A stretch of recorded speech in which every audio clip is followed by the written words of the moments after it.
शक्ति हमें दो दयानिधि, कर्तव्य मार्ग पर डट जाएं। निज आन मान मर्यादा का प्रभु ध्यान रहे, अभिमान रहे। जिस देश राष्ट्र में जन्म लिया, बलिदान उसी पर हो जावे। वह शक्ति हमें दो दयानिधि, कर्तव्य मार्ग पर डट जावे।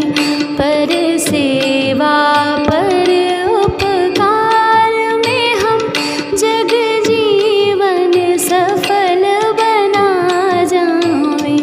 वह शक्ति हमें दो दयानिधि, कर्तव्य मार्ग पर डट जावे। Good morning everyone. Thought of the day. आज का सुविचार, गलतियों से न सीखना ही एकमात्र गलती होती है। There are no mistakes, the only mistake is not to learn from mistakes. इसका अर्थ ये है कि गलती करना मानव का स्वभाव है, गलतियों से ही हम सीखते हैं।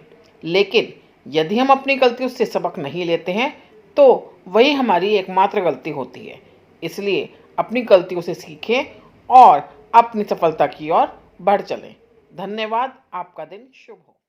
नमस्कार, चलते हैं आज के शब्द की तरफ। तो आज का शब्द है BALLOT।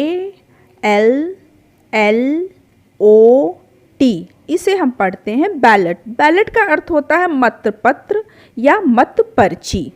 मतपत्र कागज की एक पर्ची होती है जिस पर लोग अपना मत व्यक्त करते हैं। आपको बता दें कि वोट या मत 18 या 18 साल के ऊपर के उम्र के लोग ही दे सकते हैं। जनता अपने मन चाहे उम्मीदवार को उनके चिन्ह पर मोहर लगाकर मतपत्र को मतपेटी या बैलेट बॉक्स में डालती है।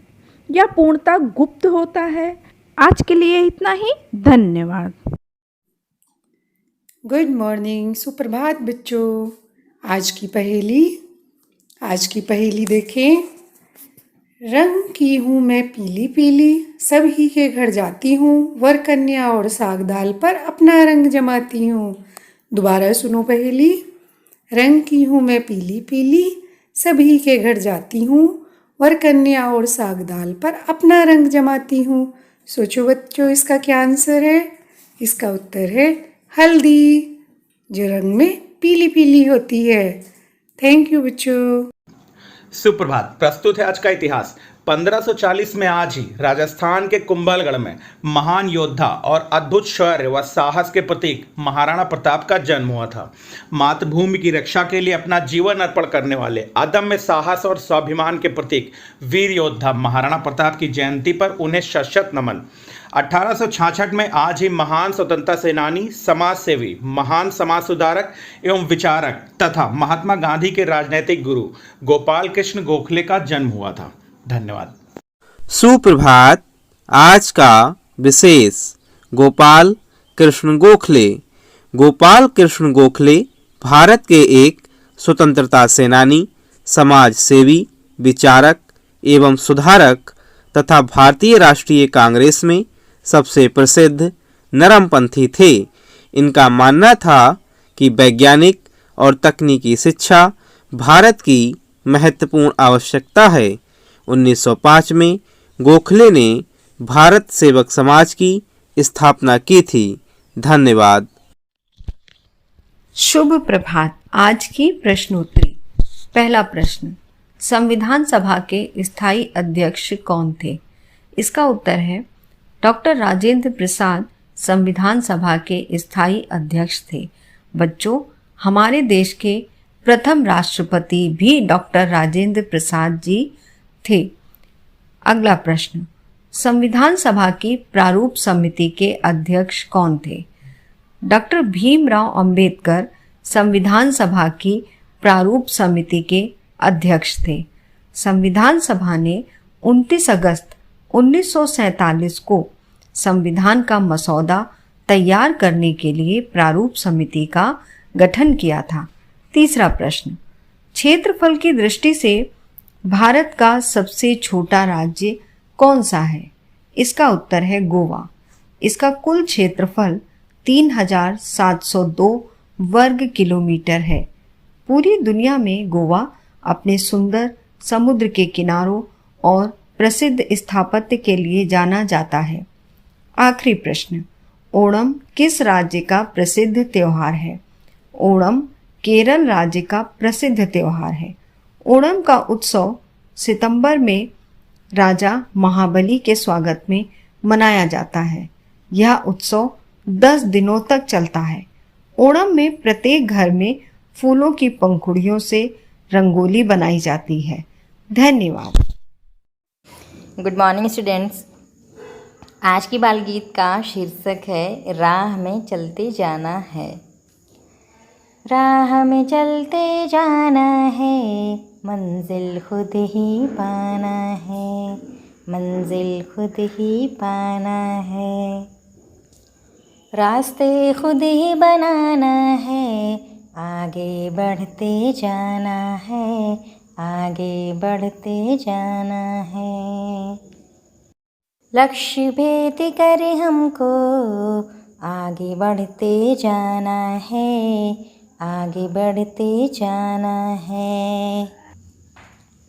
सपनों को पूरा करके हमें मंजिल पाना है, हमें मंजिल पाना है। लाख मुसीबत आए कोई, उसे रास्ते से हटाना है, उसे रास्ते से हटाना है। दूर दूर तक चलते, बस चलते जाना है, बस चलते जाना है। ओके बच्चों, थैंक यू। नमस्कार बच्चों, अब समय है आज की कहानी का, जिसका शीर्षक है अनसुनी बातें।